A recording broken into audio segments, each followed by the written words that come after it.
Pop Pop, the big pop boy. Hey everybody, and welcome back to the Big Pop Boy channel, where this is our second video in our new awesome background. And to celebrate Pikachu over here, I'm wearing Pikachu over here too. Everybody like my t-shirt? It's nice, right? I think it's nice. So in this video, what we're going to do is go over my own personal favorite. It's my top 10 Pokemon fan theories.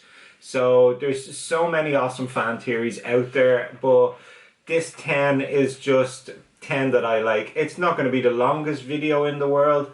We're going to have a little bit of enjoyment. I'd also like in the comments if you guys can tell me about your favorite fan theories, or maybe some out there ones that aren't really too well known about. That would be absolutely awesome. I'd love to know them.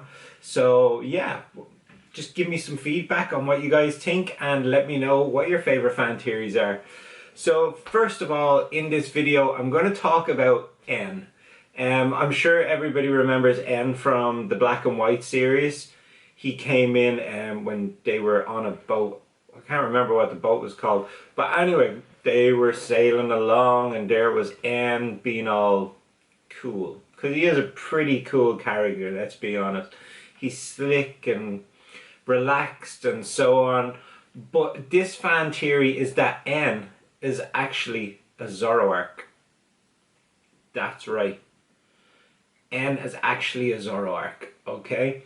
So this one says that Zoroark has transformed into N and tricked everybody to become the leader of Team Plasma. So obviously Team Plasma want humans and Pokemon to live separately. So it would kind of make sense for a Pokemon to have that kind of agenda. They don't want to be controlled by humans anymore. They want to be free and break apart. So one little point that shows this is in Black and White 2. That's right. I think I might have it here. Hey. Here we go. Yeah. Japanese version. That's right. So anyway, yeah, in Black and White 2, you follow Zoroark into a cave. So you follow Zoroark into the ruins, and then when you go in, N is waiting there for you. So that kind of gives us a little hint that this one might possibly be true. You walk in, you see N, the Zoroark is nowhere to be seen. You kind of like, okay, this be a little bit strange. So I really like that one, and that's in my number 10 spot. So in the number 9 spot for me, guys, is that Ditto is actually not his own Pokemon. Ditto is actually a clone of a Mew that has gone completely wrong and therefore became Ditto. So it's like, how to explain it? It's like Ditto is, let's say, a pregnant Mewtwo had a baby, and because it was a clone, it turns into a Ditto. That's one way that it's said. Another way that it's said is that Mewtwo was cloned from Mew, as we all know, okay? But when they're talking about Mewtwo being cloned from Mew a long time ago, way back in the 90s, they were also saying that they had made multiple other, that this was the only attempt that worked. So when they made Mewtwo, that was the only attempt that ever actually worked, okay? So that means that they've made multiple attempts that didn't work. Could it be Masingo, the Pokemon that appears in the red, blue and green games down on the side of Cinnabar Island there? I'm sure everybody's played that. So it could be Masingo. That's a whole other fan theory though. That's not the one I'm talking about. The one I'm talking about is that every time Mew was cloned and it failed, it created a Ditto. So Mew and Ditto are the only two Pokemon that can actually use Transform. So that's pretty cool, right? So that's something that they have similar. Alright, they're both the same color, which is another thing that they have that's similar. They have a couple of little similarities. So the thought that a Ditto is just a failed experiment of trying to copy Mew is pretty cool. I like that one. That's my number 9 spot. And oh yeah, guys, if you enjoy the channel, make sure that you're subscribed so you can get notifications of when to enter my giveaways. Also, we have a giveaway going at the moment. Once we get to 1,000 subscribers, we're going to be giving away the Elite Trainer box for Darkness Ablaze. Only a few more days and it's released. I'm so happy. So we're going to be giving away the Elite Trainer box for Darkness Ablaze. As well as that, the winner is going to get themselves a nice little mystery box. So pretty much as always, when I'm doing the giveaway for the subscribers, from the last giveaway, every comment on every video counts as another entry. So if it takes me 30 videos, you should be commenting on every video to make sure that you have 30 entries. Gives you that extra little chance, right? So yeah, make sure you also, guys, like the videos for me, please. I need everybody to like the videos because it makes me feel awesome. It really does. When I get lots of likes on a video, I'm like, oh yeah, I feel great. So and if anybody wants to share the video, I would definitely be really appreciative of that. If everyone can help me grow this channel, the giveaways can only get better, right? I think so. So yeah, we're going to get into the number 8 spot. So in the number 8 spot is, I've mentioned this in a video a while ago as well. It's a theory about Cubone and Kangaskhan and how a Cubone is actually the baby of a Kangaskhan. And I'm pretty sure that this one is actually true. There's some cool evidence to state that it's true. So, right. Cubone was the little thing that's in the pouch of a Kangaskhan rocking around, and then when the Kangaskhan dies, the little baby comes out, somehow manages to rip all the flesh off the skull, shine it up a little bit, you know, pop Mammy's skull up on top of your head. That's totally creepy, but that's how it goes. So hear me out. So the baby puts the skull on its head and then becomes Cubone, okay? Going around, and I'm pretty sure that I've actually read before that that was the story. I think it was in one of the old Pokemon games or in the old series or something. I can't remember, but I'm pretty sure I've heard this like somewhere. That Cubone is a lonely Pokemon, as everybody knows. And Cubone, I'm pretty sure it said, wears the skull of its mom or of its parent on its head. So that could be the Kangaskhan. And it's known as the lonely Pokemon because it's lonely and it's depressed. And it would totally make sense for the baby Kangaskhan to be Cubone, then Cubone evolve into Marowak. Now this, I reckon that this was actually the original plan, but they took it out and they changed it around a little bit. Marowak evolves into Kangaskhan. Alright? It's a cool thought, right? So then Marowak evolves into Kangaskhan, and from there we have the whole cycle starting all over again. I think it's pretty cool. And as well as that, you guys can check this one out. The original name for Cubone was actually Orphan, but they changed it to Cubone because, like, you can't have a what's your Pokemon? Oh, this is an orphan. Cool Pokemon.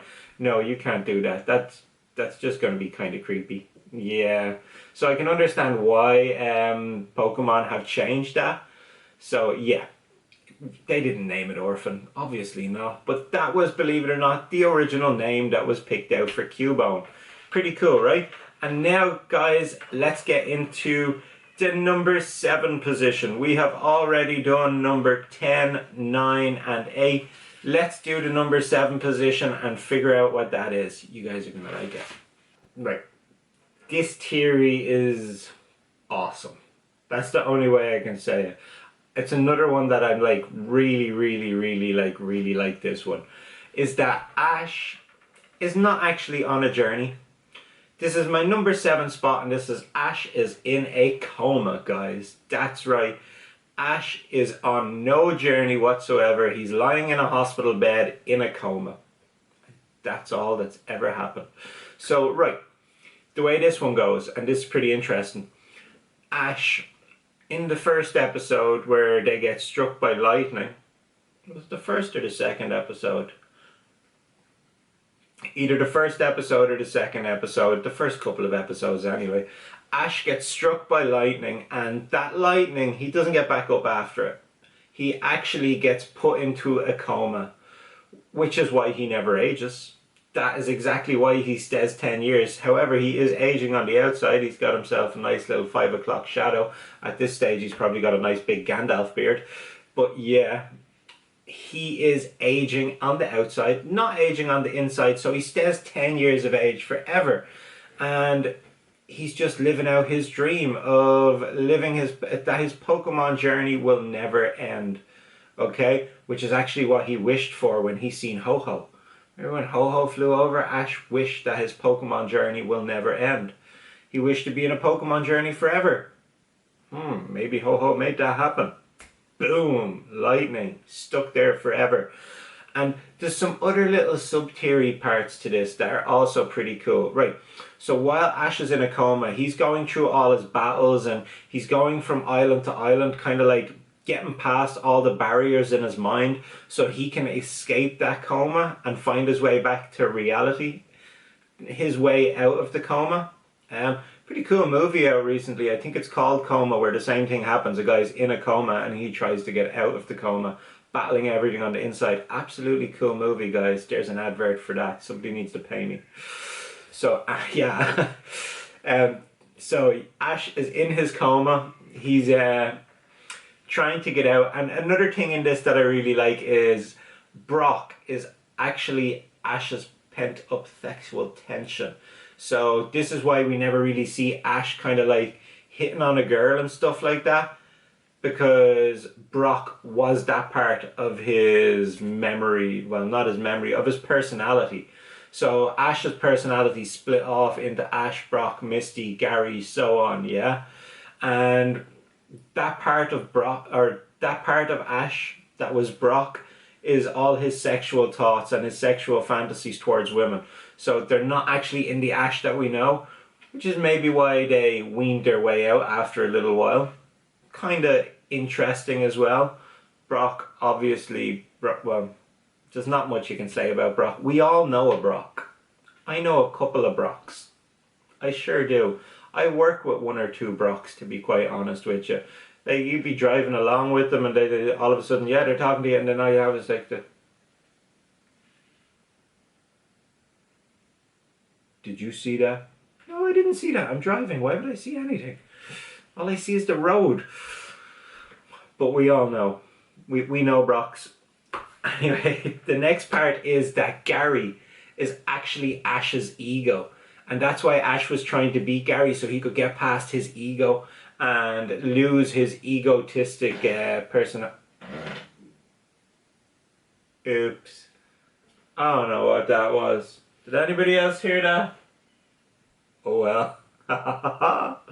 So yeah, that was Ash getting past his God, I've totally lost my train of thought now because of that. Like, should I edit it out or should I keep it? I think I should probably keep it. People will hate me, other people will get my humor, but we'll see. Yeah, so that's that whole theory of Ash being in a coma. He's working his way back out of the coma. That's the series. That's why he stays 10 years old. Another absolutely fantastic fan theory that I've read up on and I really like it. This one's in the number 6 spot. And this one's, it's cool. It's there's not a lot of detail in it. Like, it doesn't need a lot of detail. It's just pretty cool, okay? This is the little Pokeballs that you find when you're playing the game, or like if Ash is in the series and he finds a little something on the ground. That is actually the leftovers of dead trainers that have been eaten by Pokemon. Yep, everybody's got to eat. Which, Think about it, guys. We've all seen them eat meat in the Pokemon anime. We've all seen them having nice meaty curries and stuff like that. Where does the meat come from? Has anybody ever seen another animal other than a Pokemon? I wonder. Is somebody having Pikachu pie? I don't know. Maybe somebody's out clubbing with Dugons. Not the kind of like let's go party kind of clubbing, but the other kind of clubbing that you shouldn't do to seals. But anyway, back to what we were actually talking about, which... So yeah, the Pokeballs are the remains of dead trainers. When you're going along playing the Pokemon games on the Game Boy, the Nintendo, the Switch, every way that you can play Pokemon games, you find the little Pokeballs on the ground, and whatever your name be, is this player has just found the rare candies. That's the ones. Oh, so many cool fan theories. Now I'm thinking about fan theories for the rare candies, where like, oh, maybe I'll do another video with that in it. It's too long to explain. But yeah. So, there's so much going on in my mind right now. It's hard to keep my... can't even get my words out. It's hard to keep my focus going, you know? And I'm thinking of everything. So yeah, that's the little Pokeballs and stuff that you find is what was left over from trainers who have been eaten by giant Pokemon that like eating people. I'm not really sure what Pokemon would eat people. I'm trying to think about it, but I don't know. Tell me in the comments, guys, what Pokemon do you think would actually eat people? Which leads me to my number 5 spot. In my number 5 spot, I have also mentioned it before, and that is Voltorb is a Pokemon trapped inside of a Pokeball. Now there's a couple of ways that this theory goes. My own personal one is that it was just a normal or my own personal favourite, should I say, not my theory. Sorry, I've just read this from somebody else. Don't know who originally created it. But my own favourite theory for this one is that a Pokemon was inside of its Pokeball. That Pokeball got damaged, malfunctioned, and then fused the Pokemon and their spirit together with the Pokeball. Hence we have a Voltorb. That's why it looks like a Pokeball, and all that happens when it turns into an Electrode is it turns over. Yup. Not really much evolution going on there, is there? Nope. So anyway, we got Voltorb as a Pokeball and a Pokemon inside. Malfunctions, turns into a Voltorb. The other way that people have come up with this is that a Haunter has actually possessed a Pokeball, and that's why the eyes of a Voltorb are the exact same as a Haunter. Could also be true, guys. Who knows? It's hard to tell. Personally, I like the other one more. The Pokeball malfunctioned and trapped the Pokemon inside, and the soul of the Pokemon mangled with the Pokeball, and we have a Voltorb. That's my favourite. But there's also Hunter possessed a Pokeball, and therefore we have that cool little dude that we all know and love who likes to roll around and explode in your face. That's Voltorb. In the number 4 spot, guys, we have Gengar and Clefairy. Okay, now picture the two of them, one on this side, one on this side. Maybe I'll try to get little pictures up here. Hopefully I'll be able. I'm sure I will. So yeah, we have Gengar, we have Clefairy, and we're trying to work out if they stand beside each other, they look really, really similar, right? To the point where Gengar could actually be Clefairy's shadow, or an evil version of a Clefairy. Alright? There's not really much involved in it. There's just the thought that when they were originally creating Pokemon, what they had in mind was to make Gengar and Clefairy kind of like the one, because they had already created Gengar before Ghastly and Haunter were created. Gengar and Clefairy were two of the first Pokemon to be created. Two of the first Pokemon that had ever been put down on paper There was a couple others in there as well, but Gengar and Clefairy were in that first few Pokemon, okay? So there's a good thought that it could have been the evil shadow or the evil twin even. There's a couple of different ways this theory can go as well. I like the thought that it was actually the shadow and not a twin. So Gengar used to be attached to Clefairy, then the shadow broke off and became the evil Gengar who likes to live in places and kill Pikachus. Not my Pikachu. Oh no, my Pikachu's staying safe. But yeah, so that's another cool thought. I like the way that one goes. So in my number 3 spot, guys, is that Brock himself is actually under a Medusa-like curse, where like Brock has been maybe taken over by a Medusa, or he's been put under a curse that he reacts like a Medusa, which is why Brock never opens his eyes. Brock's always like this. Brock's like, hey, what's going on? Oh, it's you over there, with his eyes closed all the time. Like, he can't see anything. He doesn't know what's going on. So, if that's what Brock is doing with his eyes closed, like, why is he walking around with his eyes closed all the time? It makes no sense. It's not like in anime when they're laughing and you get the little upside down smiley face. That's not what's going on. He's constantly got his eyes closed. And as well as that, if he opened his eyes, maybe he would turn people to stone. That's the theory right there, guys.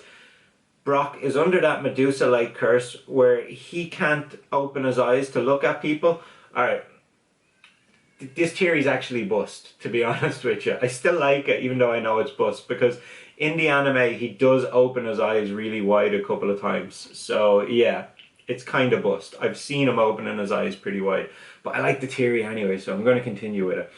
So, yeah, he keeps his eyes closed all the time, almost all the time, should I say, so that he won't turn anybody to stone, which is also why he prefers rock Pokemon, because you cannot turn stone into stone anymore, so therefore he can't do any damage to his rock type Pokemon, except for his Marrow. His Marrow, that's getting messed up. That's totally getting turned into a rock.